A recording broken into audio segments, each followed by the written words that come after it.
So how long have you guys been here? 2019 is when we bought the house, June 2019. June. Okay.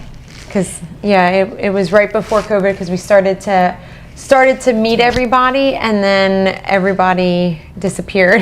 But I'm sure you met all the neighbors since then. Oh yeah, we met on the first week. The two boys here had met one of the neighbors, and he gave them a toad, and gave them a toad? Yeah, a toad from the garden, and they were so excited. And then the next day they went down, it was Monday, they went down to see if Mr. Olson was still down there, to see if he had any more toads, and they went in the back door and set the alarm off, and the police came. Everyone was in a panic, and I was like, so then a police officer knocked on the door asking if my two children were here. And I was like, hey, nothing like moving into a new neighborhood and really bringing attention to ourselves. But it was completely innocent, and the police officer he came in and talked to him, and ironically we had a toad on the kitchen table,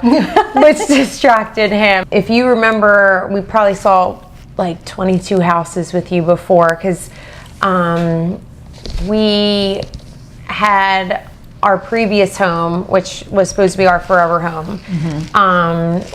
Bob and I had went looking, that was 2009, and we saw so many houses with you. We just but this one on Pennington, it just was up on a hill, and it was perfect, and it was everything we wanted. It was just a dream come true. The house needed work, but we knew we were going to do it. The house had a bat in the dining room. Yes, it did. And we still have that stuffed animal bat puppet around here.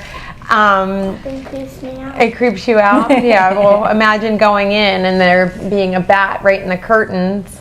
And your parents locked me in the dining room with the bat. We would I never know where you guys do get that. Your pranks from.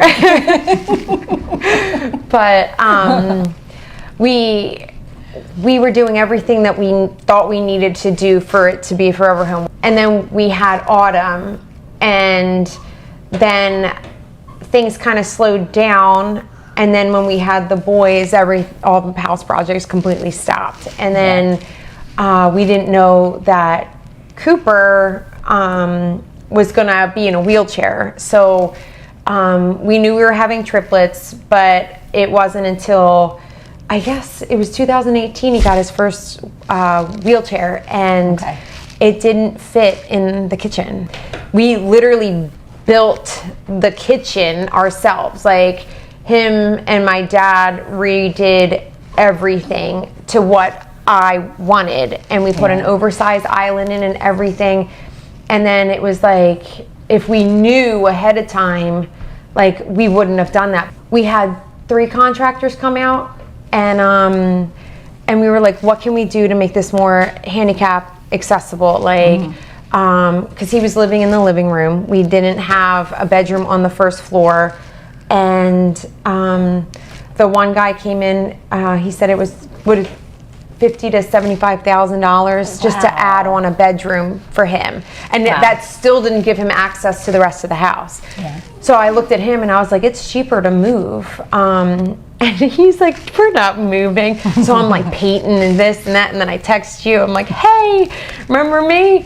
And I remember you being like, sure, okay, like, I'll come out, and that kind of got the ball going. And then we just started looking at other homes, and we were having such a hard time, because now we had measurements on what we needed for him. We needed more stipulation, like the house couldn't be on a hill.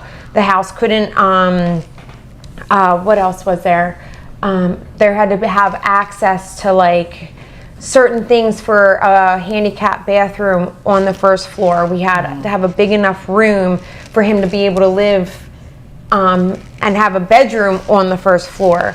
So I remember seeing that one house, which was right down the street, and I was like, it has 5 bedrooms, it's perfect. And it came down to front door, it was 2 inches too small because he brought his tape measure everywhere, and he's like, we can't buy this house. And I'm like, are you serious? I'm like, 2 inches, and that was when you were like, do you want to go see the house down the street? It's not actually for sale. And I was like, not today, Shannon, because everything was just so like you were so discouraging. Yeah. And then the one day all the kids had off, and you were like, do you want to go see that house? And I was like, all right. And it was the only house that all of us went to. And I remember walking through the front door, and I just started crying. And I was like, this is it. Yeah. And yeah, it was insane. It wasn't staged at all. Like, I remember there being a pair of jeans hanging on a chair, you know, pictures were up of family members and stuff.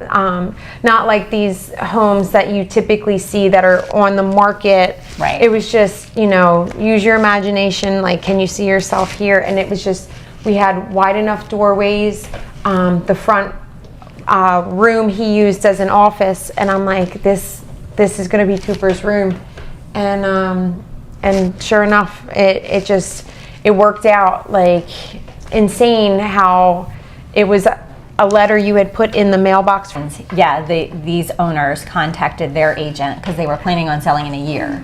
Okay. But they said, hey, if somebody wants it now, we'll rent somewhere for a year. So it worked out. I love this house. I love everything about it. I love the view in the backyard. The neighborhood is so safe.